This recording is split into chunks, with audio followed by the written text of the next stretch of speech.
kusoo dhawo Fan Academy haddaad nagu cusubtaa fadlan subscribe leh kadibna furo gambaleelka si muuqaal kasta aynu soo gelino kugu soo dhaco isla marka aynu soo gelino. In badan ma ku fakaraysay inaad wax barato, laakiin nasiib darro ma u weysay firaaqo aad ku xaadirto goobaha waxbarashada mashquulkaaga oo badan awgi. Haddaba Fan Academy waxay idiin keentay xal oo ah inaad wax barato adigoo gurigaaga ama goobtaada shaqo joogo xilliga aad firaaqada leedahay. Fan Academy waxay idin diyaarisay waxbarasho online ah. Maadooyinka aad ku baranayso online-ka waxaa ka mid ah Diploma in English aad ku baran doontid heerarka kala duwan ee luqadda Englishka, Diploma in Arabic sidoo kale aad ku baran doontid heerarka kala duwan ee luqadda Carabiga, Diploma in Nutrition, Diploma in Nursing, Diploma in Project Management iyo maadooyin kale oo fara badan. Wixii faahfaahin dheeraad ah kala xiriir WhatsApp numbers-ka shaashada kaaga muuqdo ama booqo website-keena fahanacademy.com. Assalaamu calaykum waraxmatullaahi tacaala wabarakaatuh. Kusoo dhawaada Fan Academy. Magacaygu waa Axmed Cabdiqaadir Xuseen. Muuqaalkan waxaan idinkugu soo gudbinayaa 10 talo aad muhiim u ah. 1. Akhlaaqda.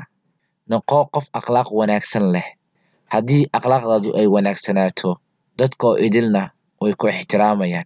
Taa waxaa ka soo horjeedo haddii aad noqoto qof aan akhlaaq lahayn, cidna kuma ixtiraamayso, saqiir iyo kabiir. Qof ku ixtiraamayo ma jiro. 2. Ixtiraam. U muuji kalsooni dadka si ay adiga hadhow kuu siiyaan kalsooni. Waayo hadba inta aad dadka ixtiraamtid uunbay adiguna ku ixtiraamayaan. 3. Rajada iyo dhiirigelinta.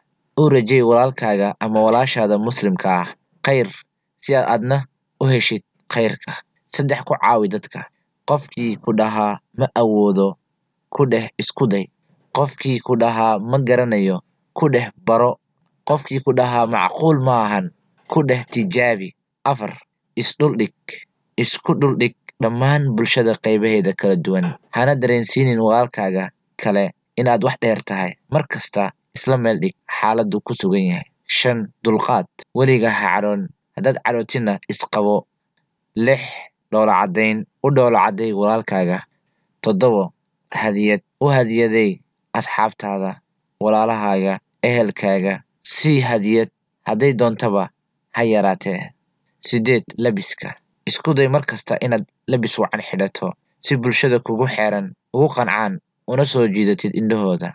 9. Dad la hadalka. Baro qaabka dadka loola hadlo dhammaan bulshada qaybaheeda kala duwan sida carruurta, dhalinyarada, haweenka iyo waayeelka.